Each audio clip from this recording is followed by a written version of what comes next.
Listeners, I am so excited to say these words. Welcome, Tembi Locke, to Grief as a Sneaky Bitch podcast. Just saying the name. Okay. Yeah. Oh, yeah. All right. Hi. I'm happy to be here. Thank you for having me. Oh, it's such an honor. Listeners heard at the top of the show, not that you really probably needed introduction, but a little bit about you and the fact that I had the honor of bumping into you at a party last year. And in my inevitable awkward, was like, hi, I'm a widow. You're a widow. Let's talk. Well, we were in a space where that kind of conversation would come up naturally. It was a group of folks who were like-minded, who sort of work in and around Yes, advocacy, around grief awareness. Claire Bidwell Smith exactly. hosting it. Megan Reardon's book was coming out. So if you Right. don't know any of those people, Right. go Google them Go, and find go. out They've about been on, all of them have been on my show. them. Alua Arthur was there, who's on Yeah. the show. So yeah, So, anyways. so having all of us in one room, it makes sense.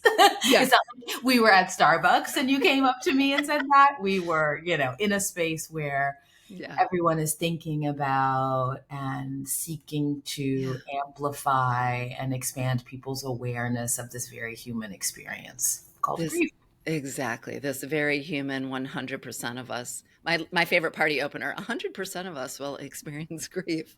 And 100% of us will also die. So it's Exactly. sort of like those are two Right. things that we don't often want to think about, Yes. but And again, and so important, and I know you get this, and the folks who've been listening to my show these past 5 years know it to be true from their own experience, which is when we bring that reality into our life, we have an opportunity to connect with an aliveness that I think we don't have often when we're just caught up in the monotony of our day-to-day lives. And so I actually think there's a both and about bringing that awareness into the center of our lives. as 100%. And it's actually it's the gift in it all. Yeah. But you have to sometimes sift through some stuff to be able to recognize, receive the gift. Yes, absolutely. Absolutely. It doesn't just happen spontaneously. No. And if you're, by the way, listening and you're in early grief and you heard the word gift and you heard us talking Oh about yeah, you're like, aliveness, what are these ladies talking about? Get out of here! I'm turning this off. feel free to Stop. swear a little and then Oh, by the pause way, and come back. pause. Yeah. Come back to it Yeah. so much later because there were so many. That was always the strangest concept to me, and I felt that it was being forced on me Yeah. when I wasn't ready. And eventually, and I mean years. So let me just Yeah. say that years.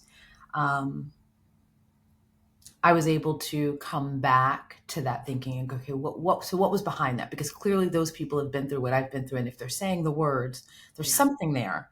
Maybe perhaps now I have enough experience of my own grief, let alone somebody else's experience of grief, but Yes. just my own, to be able to be a little curious about what they were talking about. Yeah. And that became, Yeah. the Yeah. path for me. I So love it. yeah, not Well, everybody's ready to hear that on day one. Or no. should you? Why? Who would care? No. Exactly. Well, I got so wrapped up and excited in welcoming you to the show and sort of nerding out on our commonalities that I forgot to ask the opening question that I ask all of my guests in my interrogation of helping us start to uncover where our grief beliefs came from, right? Because we have a set of grief beliefs, and for many of us, we've inherited them from our family, from our broader Mhm, culture, mhm. and when we face a profound loss in our life later on, sometimes it takes interrogating those grief beliefs to see what serve us and what no longer serve us. So I ask every guest for the last 5 years to share an early memory of loss in your life. And when you look back now, how do you think the adults in your life were modeling explicitly, implicitly what grief, air quotes, should look like? What do you think you saw and learned from Oh, early? very good question. The earliest memory I have is when I was probably 8, 9. Yeah. My great grandmother on my mom's father's side. So that's more information than you need to know. But lived in a small East Texas town. We were there for the summer, staying with my grandmother. and my great grandmother passed away, and it was the first funeral. It was the first time I saw adults coming together around the arrangements and preparation, and I was just sort of like, what is this low hushed hum that's come over the house? And then it was the first time I went to a funeral. And what I recall is that coming home from the funeral, I role played death. Yeah. I was 8, and I was trying, I think now I can look back and say, trying to understand what I had just seen. And so I remember lying down on the floor with my hands crossed over my chest, and like I pulled a blanket up over me, and I was like pretending, obviously no air quotes. I really was pretending. I don't know why I did air quotes. Anyway, for those viewers who are watching, Yes. but I was pretending, I was trying on death, and as we all understand about child development, I was really trying to play out Yes. this big thing that I had just seen. And to your point about what did the adults do, an adult walked into the room, saw what I was doing, and said, "What are you doing?" And I just openly said, I'm pretending to be dead." Like you said, I don't know if I said pretending to be dead, but I explained what I was doing, and I was summarily told, "Don't do that. That is hurtful. You should never do that." I was shut down. Yeah. And I was made to hold the hurt and pain of that person who was clearly grieving, didn't know what to do with it. And they were like, "Please don't do that," is what they said to me as a child. And so that was my first sort of, big memory around grief. And I hadn't, I've thought about that in therapy many years ago, but in your question today, I think the message that I probably took was, don't do anything that upsets the other people. So keep your stuff, whatever you're going through, like shut that away. And it wasn't like, "Oh, can we talk about that? What did there was no sort of that. Right. No curiosity. Yeah. No. And Yeah. by the way, this was, you know, This this was was 70s or this 80s. like, Yeah. yeah, exactly. And like the generation of the person who was saying this was of a generation who was born in like the early 1900s, like or not ish, because Yeah. they were an elder. This was Yeah. an elder in the Yeah. family who said this. And so, yeah, that's my early memory, was like, this thing is so big that adults are hushed and hum, and they don't want to be reminded of it. Whatever this thing that is, death is, that's what it does. Yeah. I so appreciate you sharing that story. And you really pulled out a couple of things there that I just want to reflect back to the listeners that I think is so profound. One is just you can recognize that it was harmful and also have grace for the people because it's of a time and a context. And whenever I ask this question, it's not so that we can, rail against our family members. It's really to just make visible how when we don't interrogate our own grief beliefs, we pass that on. There's a contagion there. And because they hadn't really maybe come to grips with what it means to process grief and the openness of it, even in that unconscious way, they were telling you grief and death are things you have to hold close to yourself. You don't put it on other people. You be quiet. And so, those are the harmful lessons that we learn, the ones that are sort of invisible and implicit, which is why I asked this question, is to make it visible. So then we can say, do I want to believe that? Is that grief belief helpful to me? In this case, I would argue, no, that's not a helpful grief belief. That keeps us from sharing with other people, asking for help, being in community, all the things that allow us to heal. So I just love that you were able Yeah. to draw that out. Yeah. And I think it was the contrast of having been in a religious church setting where there was a lot of emotion. People did cry in the church, and people were very open, and that was a safe space to have the emotion. But it was almost like as soon as you left that in the sanctum of the home, Yeah.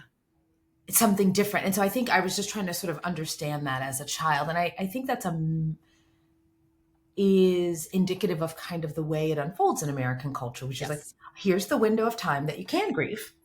We were in the church or in the sanctuary. Okay. And now you go out into the wild in your life, and we have no skills for what to do in that space.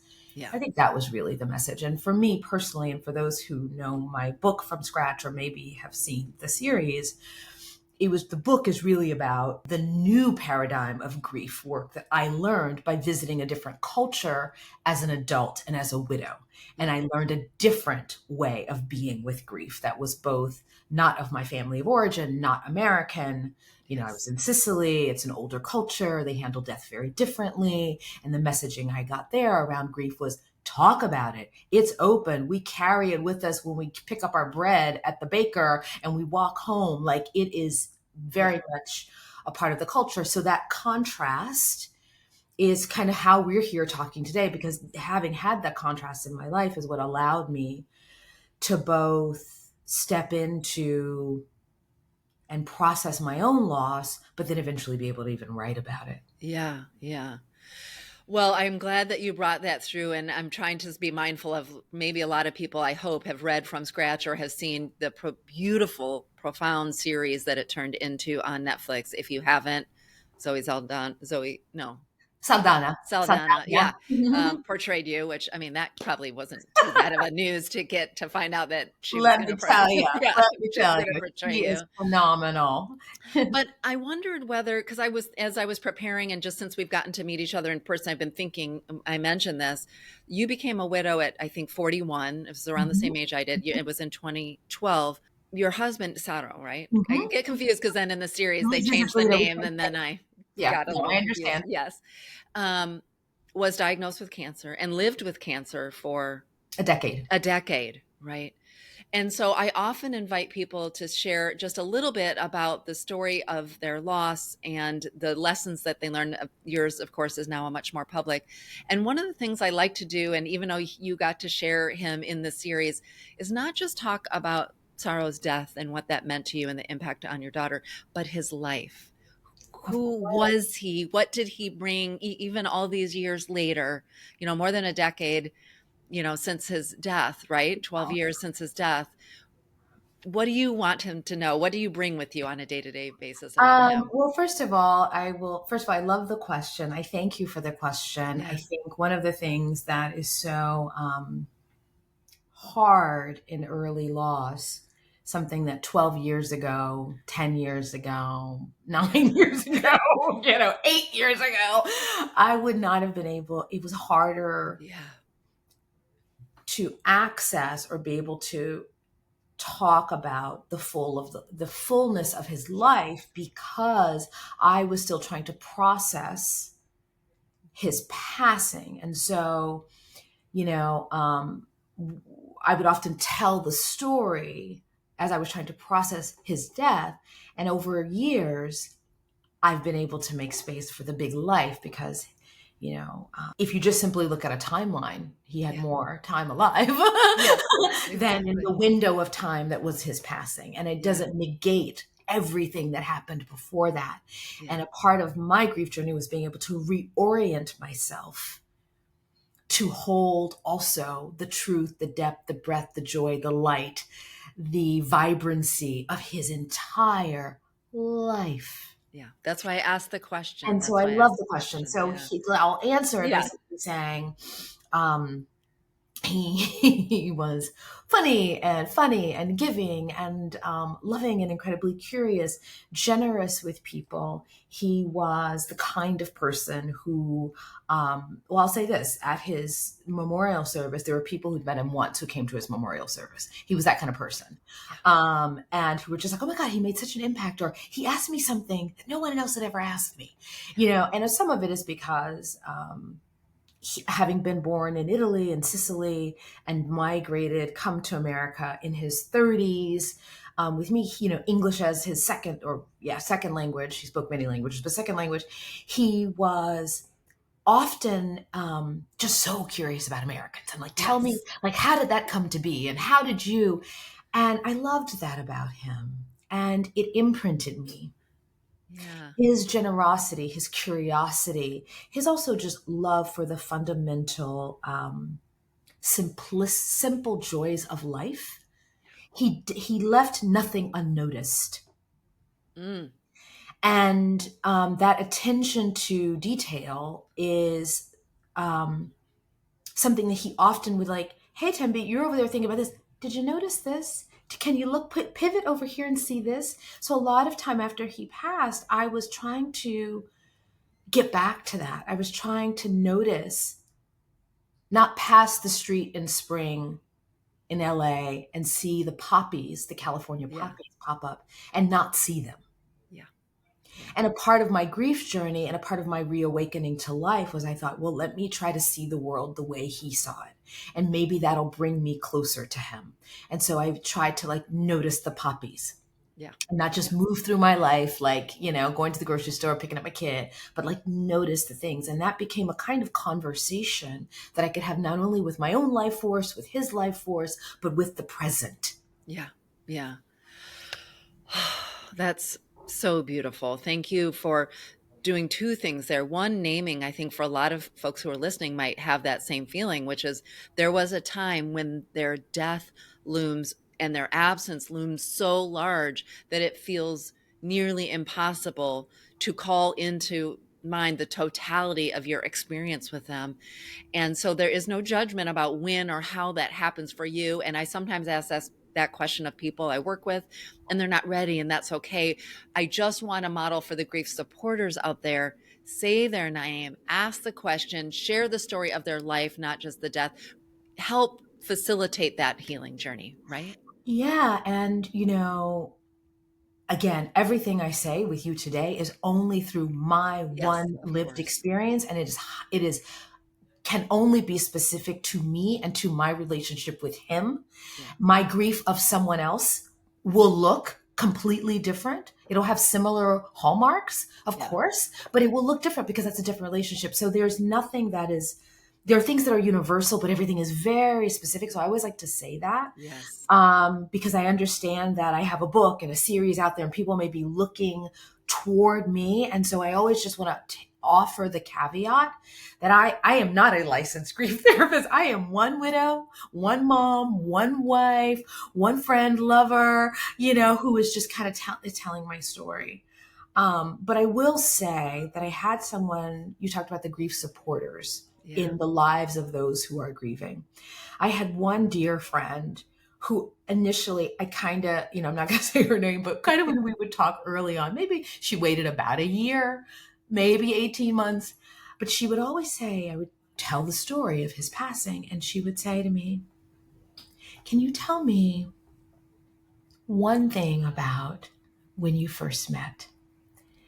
And I'd be like, what is she talking about? Like, I was like, I almost was resistant to her in putting that. But over time, and she would do this consistently. And later on, I realized, looking back, I said, what were you doing? And she was like, I was trying to help your brain.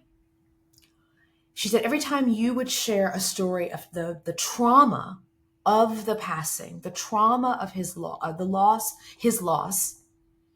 what I was trying to get you to do was also in your brain Yeah. call up a memory so that eventually you could hold the two simultaneously. And that's what happened. Now, she's not a brain scientist. She's not a therapist. She just was a friend who sort of somewhere in her intuition Yeah. felt like maybe if I ask her about, or she would tell me a funny story about him. And over time, I was able to build up the muscle of having the two sit side by side. And I think that was really important. And she did that very low key and very informally, but it was really helpful. And there were times when I was like, stop it. I Yeah. Yeah. I don't see know. what you're doing there, but I'm not down And for it. sometimes I loved it because I Yeah. would cry and then I'd be laughing. Yeah.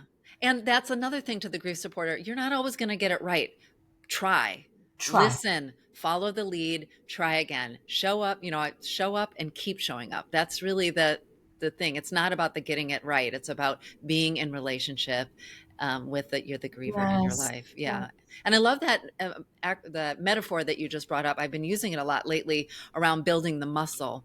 There's so much of, when the hard things happen to us, when the worst thing happens to us, it kicks up this beautiful part of our system that is on the lookout for the negative, right? We are looking out for the danger. And that is, thank goodness for our neurophysiology that it does that. It keeps us safe.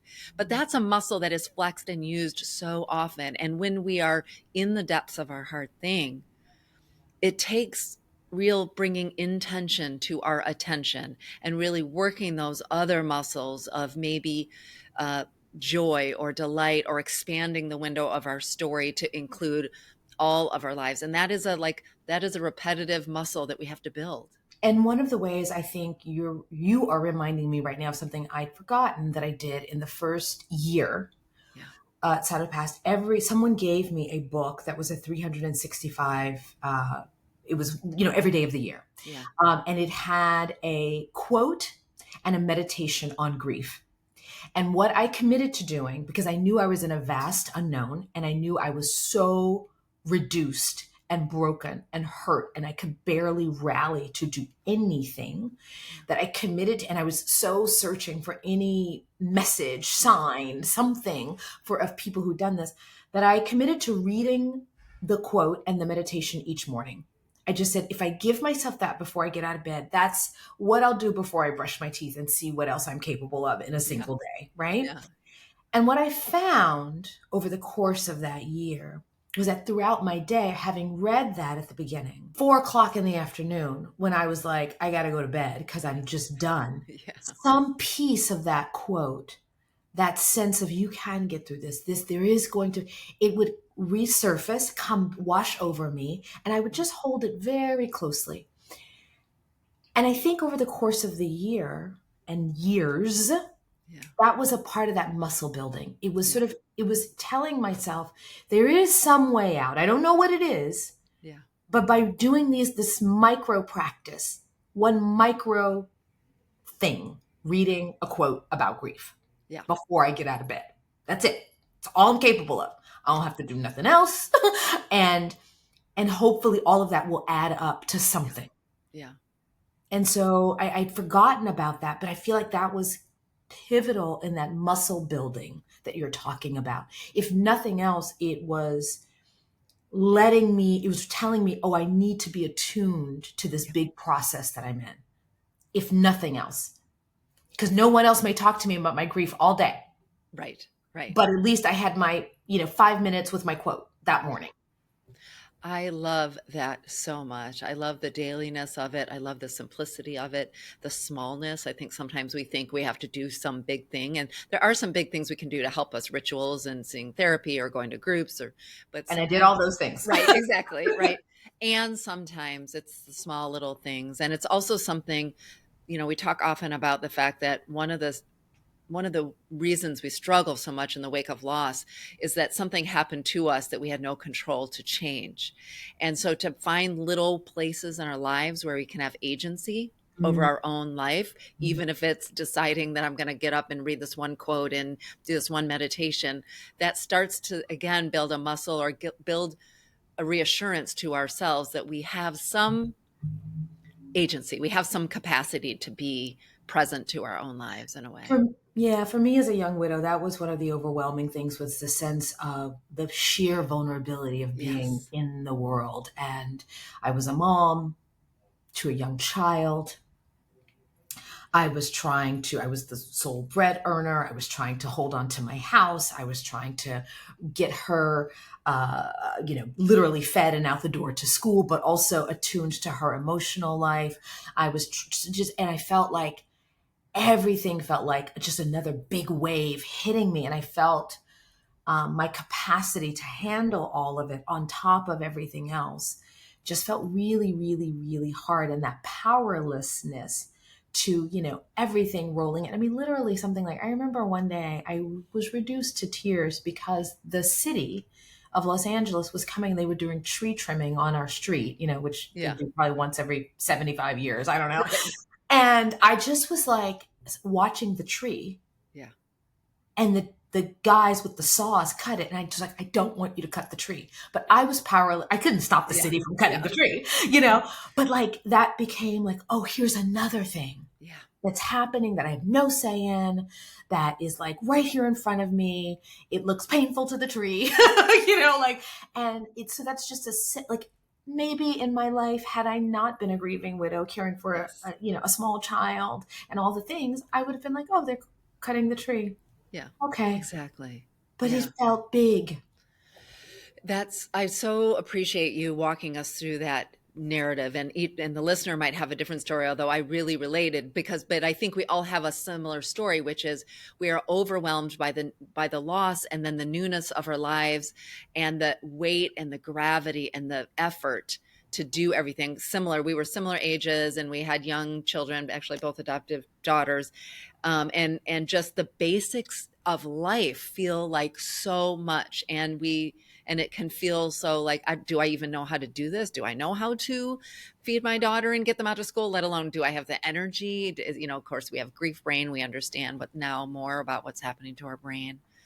And I Yeah. will say, Lisa, look, I mean, had I met you when I was 1 year out, 6 months Yeah. out, I would have been like, you are either a unicorn, some version of a miracle, Yeah. or you're a phantasm and you're not really real, because I can't understand what you are. But I now know, and the reason why I'm on your podcast today, the reason why I do still talk about it is because I understand that there's someone listening right Yeah. now who will just be like, I don't understand 100% of what these women are saying, but if they have lived through it, Yeah. maybe there's the possibility that I can too. And we're here to say, or I don't Yeah. want to speak for Yeah. you. I am here to say, to represent that little bit, that sort of like pinpoint of light, that it's possible. I'm the story of it's possible. Your way will look different than my way. Yeah. Yeah. But there were women Absolutely. I looked to who were 10 years out, 15 years out, 20 years out from a loss. And I'm like, somehow, I mean, think of the public figures in the Yes. world, widows who we've had very public losses, but also people I knew in my own community. And I thought, people have navigated this. I just have to understand it a little bit more. And these kinds of conversations, cumulatively, they add up and they add value to our collective understanding of how we do this hard thing. Absolutely. Thank you so much for reminding that, and for allowing our listeners to, maybe even if you can only see this as a pinpoint. And it's really why I've been doing the work, why I've started the show 5 years ago, is, when we became widows, no, there was no podcast about grief. There was barely any books about grief. I remember really looking up to Katie Couric, who I thought did such a 100%. beautiful job, 100%. both living a full life and grieving publicly and bringing Jay's memory forward, and all of those things. And so, like, but we're talking, on one hand, and in my personal life, I didn't have grievers who had lost partners. And Mm. I didn't see anybody in my personal life for decade, I mean, I feel like Mm. almost a decade. It wasn't until I started doing this work, and that now I have a community of widow and widower friends, and we can relate. But so I was really desperately in search of what could a life look Yeah. like, Well, I you want to know? give in the vein of that, for anyone who is listening who feels similarly, two things you brought up when you said Katie Couric, and then brought up another thought for me. So one, Katie Couric, exactly for Yeah. me. Yeah. And I remember like 2 a.m. waking up sleepless with grief brain and sadness and all the things. And I would just get on my computer and try to I was like, let me just read everything about Katie Couric. Maybe in some interview with her, she gave some nugget of information about how she did the thing, and I would do these sort of like deep dives into understanding the lives of people who had been Yeah. widowed or partnered, or Partner loss. Yeah. partner loss. And then I found Soaring Spirits. And I always just want to Yes. mention Soaring Spirits because if anyone's listening, go Google them. They do serve widowed people worldwide, and partner loss. And that's there. And I found them, and they became a community of people who were at different stages of loss, but all had experienced the loss of a partner, and that was helpful. So for anyone who's just out there, if that's helpful Yeah. to you, if you take what you like, leave the rest, is what I always Yes. say. Take what you Yes. like, Yeah. leave the rest. Yeah, absolutely. Well, I appreciate that. Yeah, I've spoke at one or two of their events before. They do really beautiful work, and so here you are, and I don't want to belabor too much the story of that, because I also want to talk about how you're being into life. First of all, you're remarried to a man named Robert, who I got to meet. Very handsome Yeah. gentleman, happy-go-lucky gentleman. You got this profound podcast called Lifted, but so I want to make sure we have time for that before we close Please. today. I also just wanted, how did you navigate sort of solo parenting, which is a Mm. very different than single parenting? I always Oh yeah, we could talk try to about say that to all my day. divorced Not friends, the same. not the same. And we'll tell you why. There's no one There's nobody to call when they're being shitty or you're feeling shitty, excuse my language, or whatever, Your custody. It's not like you get a yeah. weekend off. Yeah, yeah. And And you, not to diminish, by the way, oh, there's 100%. hard things being a divorced parent too. But so there's solo parenting, there's grieving and attending to your child who's also grieving and possibly with a very different grief style, and also because developmentally they're in a very different place. And then, I think if I understand the chronology, all of this is happening. You're doing your healing work, you're attending to your daughter. You met Robert before you sat down to write your memoir. No? You have the timeline Okay. correct. Robert and I we had been dating 1 year, Okay. less than a year. And I came to him and, I said, I'm writing a book and it's about my life and it's about my life with my late husband. And it's the thing I got to do now. Yeah. And that's what's happening in my world. Yeah. And he said, yeah, yes, I support you fully. So for our first real, within the first 18 months of us being, dating, Yeah. I was in a deep dive of trying to write about my past. Yeah. So I would have the experience of, writing all week, in between my jobs and mothering. And then I would come up on a Friday for air, be like, okay. Oh, hi, Robert. Are we having a Friday night date? Oh, hi. I'm in the present timeline with someone I'm dating. And it was a very odd to sort of straddle the two. But looking back on it now, it imprinted us as a couple with the work of what it means to repartner after loss. And for the partner who is coming in and partnering with someone who has a loss, has partner loss, they are with you through as you look backward, as you look forward, and as you stand in the present. And that 360 view that you are having, they are having the experience of watching it. So sometimes I would observe him and be like, I feel like maybe I need to leave you alone right now. Yeah. And I could honestly say, maybe you're right. Can you just give me a beat and and then I'll come back to you. Sometimes I was like, no, that's the last thing I need right now. So he was learning my grief language. I know there's love languages, but he was learning my grief languages. And in an acute time when I was writing about my late husband. And so then the book is finished. And I said, and he knew I'd been writing about it. And I said, well, now's the time. Do you want to read this? Yeah. And he did.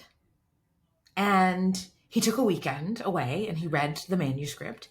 And when he came back, he said, well, I am so overcome with so many feelings. And I wish I'd met Sado.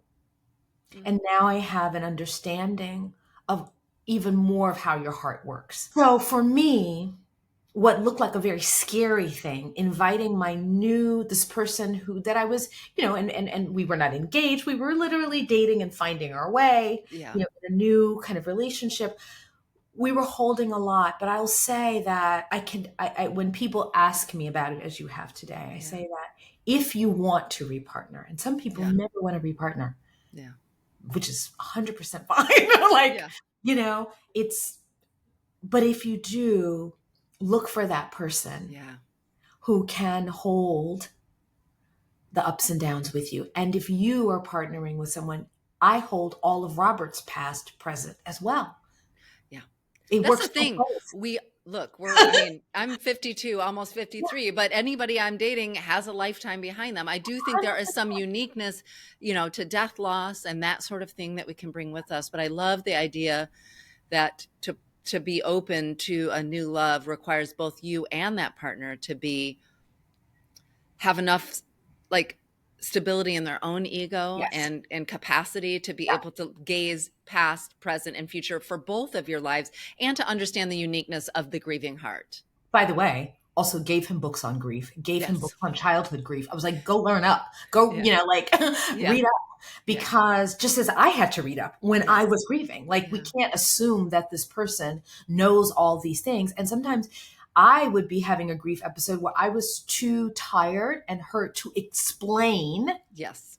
and Yeah. narrate my experience while I was experiencing. So I was like, please go do some research. Yeah. And by the way, if they don't want to do that work, then they're not the person for you. Thank you. That is really the end of the day. And not everybody is. First of all, we live in a pretty grief illiterate culture. So many of us don't even have that capacity, let alone have that central inner strength to be able to understand that this isn't actually about you, to get out of your own way and to do that. And so all of us have to read, even, I'm talking to you today. I still have more to learn even after the many losses I've experienced, but I did not have, I was a clinical director and social worker, and I knew nothing about this. And because in 2011, nobody was talking about this. So we all have learning to do, but we have this capacity to show up with one another with deep curiosity, to bring sorrow back in there and to sort of be present to each other's as we are in this moment with our grief. Yes. And being present with it is the way through it. Yeah. Yeah. And so hard sometimes. And knowing that it's hard. And so here's the thing. You talk about the muscle. Yeah. I'm going to just use a little bit of a metaphor because it's popping into my brain right now, which is just like if you were going to the gym, or you were going to train for, a walkathon, or you were going to try to do yoga, you have to build up that muscle. It doesn't happen overnight. And so, and also any trainer worth their salt will tell you, if you go do a workout, you have to rest in between. Yeah. So for me, what I would do is when I would do a big thing or a hard thing, I eventually learned, I have to bookend it with a ton of rest. Yes. So that's a little bit of yeah. Everybody always says like, what's the hack?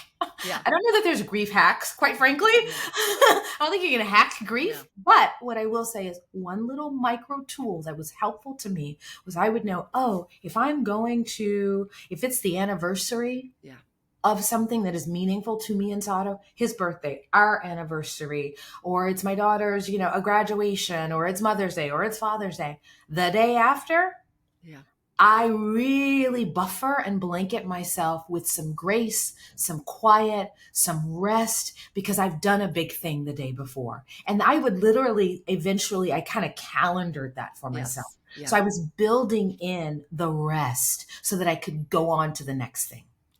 100%. I really appreciate you bringing that up. I talk about that in my book that's coming out. And we were just doing a Mother's Day event last night with Amanda Klutz. I don't know if you saw that. And I didn't see that. Michelle Horde, and Marissa Renee Lee and Stephanie Fu. And we were talking because we're recording this right now as we approach Mother's Day weekend, and building in that rest, finding your exit buddy. That's what I always call them. Like when, who's your dial a friend that you're going to reach out to. And also, and this maybe leads to, I know we're going to have to wrap up soon, but I want to make sure I make space for Lifted and the way that podcast came about and how it carries for your mother-in-law and Sato's love of cooking and culture. I would just add to the building in the rest. Sometimes that rest needs, if we can, to include something called joy, which feels so out of reach for so many people in early grief. So I would say if joy feels not available or accessible to you, replace that word with ease. Absolutely. Right? Or replace it with softness. Absolutely. Maybe delight feels more achievable than joy, but that actually is not a betrayal of the grief and the sorrow and the remembering. It's actually the balm or the rest that allows us to then be present again each time, over and over again, to that hard thing. I could not agree more. And yes, just like slot in a different word for joy if it feels too much. I remember specifically knowing that I had to give myself kind of a recipe of watching one comedy a month. Yes. If I had to make myself laugh. Yeah. And I want to just say that, I would do things like, okay, I know laughter is important in life. Yes. Yeah. I'll just watch a comedy. And maybe I only laugh once. And it's a really Yes. funny movie, but I only had the capacity to laugh once. Yeah. But you asked about Lifted, and Lifted Yeah. came about because so many people have lifted my life. So Yeah. many people have helped me along the way that I wanted to have a forum where I could just simply have informal, long form conversations with women who have met a moment of challenge in their life and have figured out a way forward. And it's not only grief, but there's often a story of loss embedded somewhere in their Yes. story. And I'm just curious as to the how of people, how people do the things that they do. So thank you for that. I love the conversations. You can listen to it anywhere you find podcasts. But this season, I talk to women in the food space.